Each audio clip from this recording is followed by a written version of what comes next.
Hello বন্ধুরা, তো দার্জিলিংয়ের দ্বিতীয় দিনেই সকাল সকাল ঘুম থেকে উঠে হোটেলের ব্যালকনি থেকে দেখতে পেলাম এরকম সুন্দর কাঞ্চনজঙ্ঘাকে।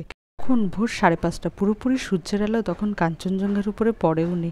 তার কাঞ্চনজঙ্ঘাও একটু মেঘে ঢাকা ছিল, কিন্তু আস্তে আস্তে যখন সূর্যের আলোটা পড়লো আর কাঞ্চনজঙ্ঘাও মেঘের আড়াল থেকে বেরোলো, অপূর্ব সুন্দর আমরা দেখতে পেলাম।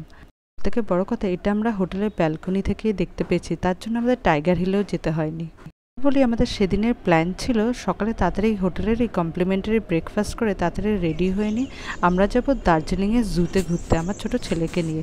যেহেতু আগের বারই আমরা দার্জিলিংয়ে ঘুরেছিলাম সবগুলো সাইট সিনের সাথে জুটা, তো আমাদের ভালো করে দেখা হয়নি, খুব তাড়াহুড়ো করে দেখিয়ে আমাদের বেরিয়ে যেতে হয়েছিল। তাই এবার ঠিক করলাম পুরো জুটা ভালো করে ঘুরে দেখবো।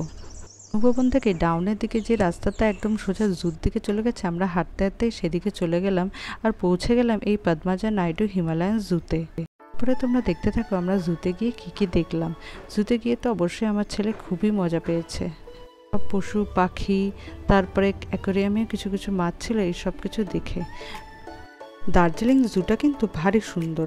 এটা কিন্তু একদমই সমতলের উপরে নয়, আপনাকে পাহাড়ে ওঠার মতোই এরকম পশু দেখতে দেখতে আস্তে আস্তে উঠতে হবে, আবার কিছু দূর গিয়ে আবার নামতে হবে, এরকম করে দেখতে হবে। কিন্তু ঘুরতে কিন্তু বেশ ভারী মজা লাগে, অন্যরকম। এই জুয়ের মধ্যে খুব ভালো একটা জায়গা আছে হিমালয়ান মাউন্টেনিং ইনস্টিটিউট বলে, সেখানে তোমরা ট্রি টপ রোপ কোর্সটা করতে পারো মাত্র 250 টাকা দিয়ে। এটা করতে কিন্তু বেশ ভালোই লাগে। জু দেখার সময় এই চড়াইতে উঠতে উঠতে বয়স্কদের কিংবা ছোট বাচ্চাদের হয়তো পা ব্যথা করতে পারে কিংবা হাঁপ ধরে যেতে পারে, তো সেটার কোনো চিন্তাই নেই, কারণ রাস্তার ধার দিয়ে সুন্দর বসার জায়গা আছে, তো আপনারা যখনই চাইবেন একটু বসে একটু জিরিয়ে নিতে পারবেন।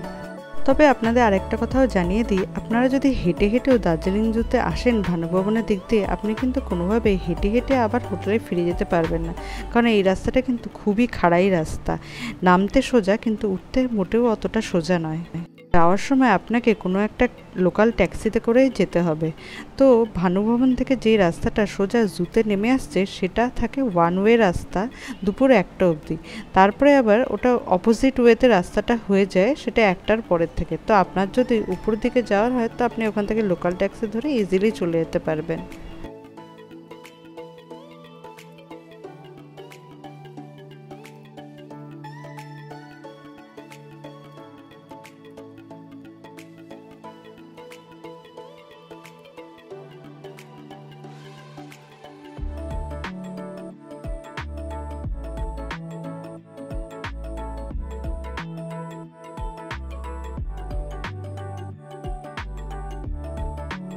ভিডিওটা ভালো লাগলে অবশ্যই একটা লাইক ও শেয়ার করে দেবেন। ধন্যবাদ।